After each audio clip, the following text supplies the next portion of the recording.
Olá, meus amigos e minhas amigas, muito boa tarde. Hoje vamos conversar sobre a proposta de emenda constitucional chamada a reforma tributária. Isso mesmo, a reforma tributária que o governo enviou para o Congresso Nacional com o objetivo de simplificar, eliminar tributos e acabar com a guerra fiscal entre os estados. Contudo, essa reforma, esse projeto merece a nossa atenção. O debate sobre a reforma tributária deveria ser pautado pela retomada dos princípios da equidade, da progressividade e da capacidade contributiva no caminho da justiça fiscal e social, priorizando a redistribuição de renda. E isso, infelizmente, nem passa pela cabeça do governo. Vejam só, as tributações de renda e do patrimônio nunca ocuparam lugar de destaque na agenda nacional e nos projetos de reformas tributárias após a Constituição de 88.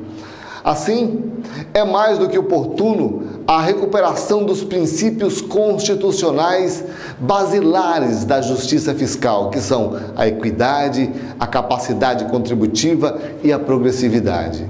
A tributação é um dos melhores instrumentos de erradicação da pobreza e da redução das desigualdades sociais, que constituem objetivos essenciais da República, segundo inclusive a nossa Constituição Federal. Então, esta PEC, essa reforma da Previdência, não aponta para a construção de um sistema tributário progressivo, pautado pela tributação da renda e do patrimônio.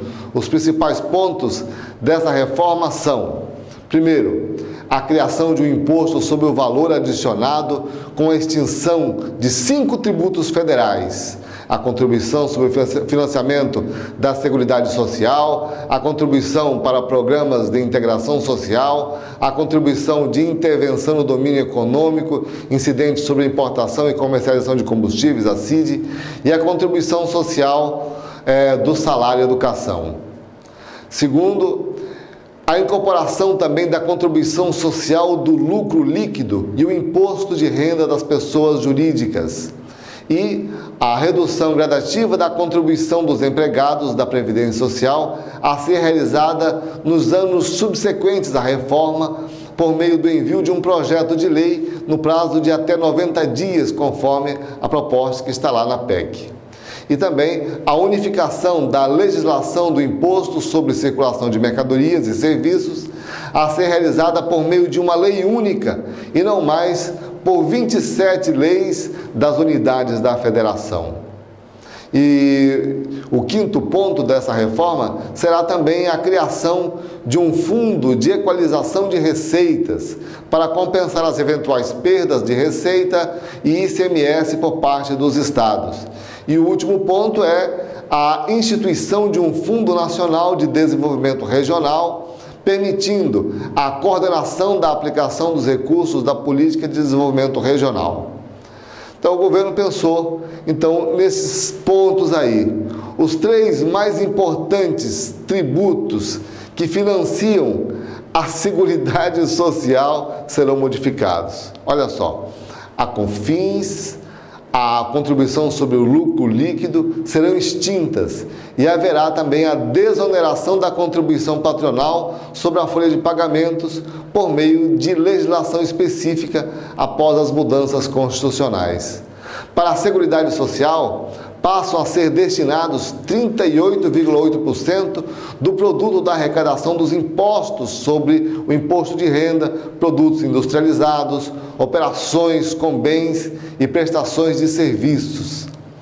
Essas modificações significam, de fato, o sepultamento da diversidade das bases de financiamento da Seguridade Social, inscrita lá no artigo 195 da Constituição Federal, que eu tantas vezes já comentei aqui por ocasião da reforma da Previdência, que ampliou, inclusive, o financiamento da Previdência, saúde e assistência social para além da folha de salários, incluindo a receita, o faturamento e o lucro também que eram tributados, porque a Até aí, a Seguridade Social tinha várias fontes de receitas. A partir da reforma, restará inscrito aí no artigo 195, como base de financiamento da Seguridade Social, a contribuição sobre a folha de salários e a contribuição do trabalhador para a Previdência Social e a receita de concursos prognósticos, sendo que a contribuição sobre folha de pagamentos deverá ser reduzida ao longo dos próximos anos.